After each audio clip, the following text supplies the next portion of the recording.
ಮುಖ್ಯಮಂತ್ರಿ ಸ್ಥಾನದ ಆಕಾಂಕ್ಷಿಗಳಿಂದ ಮುಂದುವರೆದಿತ್ತು dinner politics. ಅದಕ್ಕೀಗ high command break ಹಾಕಿದ್ದು ಸತೀಶ್ ಜಾರಕಿಹೊಳಿ ನಿವಾಸದಲ್ಲಿ ಡಿಕೆ ಶಿವಕುಮಾರ್ ಇಲ್ಲದ ಹೊತ್ತಲ್ಲಿ ಡಿನ್ನರ್ ಮಾಡಿದ್ದು ಸಾಕಷ್ಟು ಚರ್ಚೆಗೆ ಕಾರಣ ಆಗಿತ್ತು. ಅದಾದ ನಂತರ ಹೈಕಮಾಂಡ್ ಗಮನಕ್ಕೂ ಅದನ್ನು ತಂದ ನಂತರ ಇವತ್ತು ಇದ್ದಂತಹ ಡಾಕ್ಟರ್ ಜಿ ಪರಮೇಶ್ವರ್ ಅವರ dinner meeting, dinner party cancel ಆಗಿದೆ.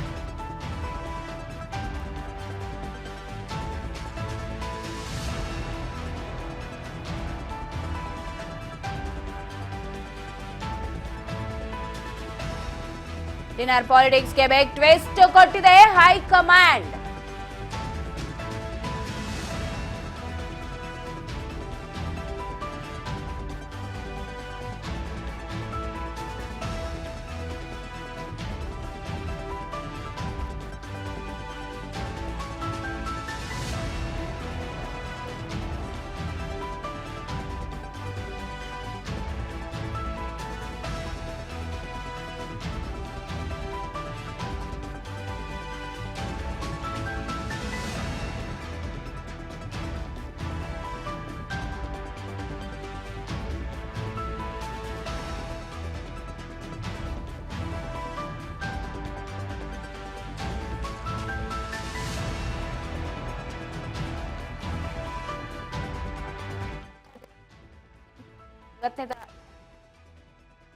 ಪರಿಶಿಷ್ಟ ಜಾತಿ ಪಂಗಡ ಸಚಿವರು, ಶಾಸಕರು, ಸಂಸದರು, ಮುಖಂಡರ ಸಭೆಯನ್ನ ಬೆಂಗಳೂರಿನ ರಾಡಿಸನ್ ಬ್ಲೂ ಹೋಟೆಲ್ನಲ್ಲಿ ಆಯೋಜಿಸಲಾಗಿತ್ತು.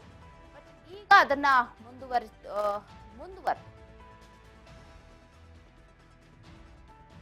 ಬೇರೆ ದಿನ ಡಿನ್ನರ್ ಕರಿತೀವಿ ಅಂತ ಹೇಳಿ ಪತ್ರಿಕಾ ಪ್ರಕಟಣೆಯನ್ನ ಹೊರಡಿಸಿದ್ದಾರೆ.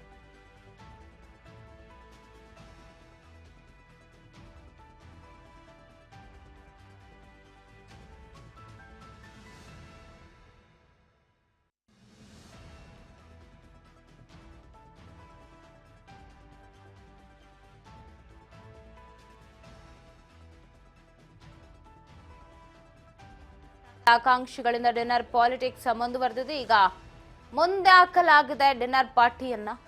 ಸೊ ಯಾವಾಗ ಏನು ಎತ್ತ ಅನ್ನೋದನ್ನ ಮುಂದಿನ ದಿನಗಳಲ್ಲಿ ತಿಳಿಸ್ತೀನಿ ಅಂತ ಹೇಳಿ ಡಾಕ್ಟರ್ ಜಿ ಪರಮೇಶ್ವರ್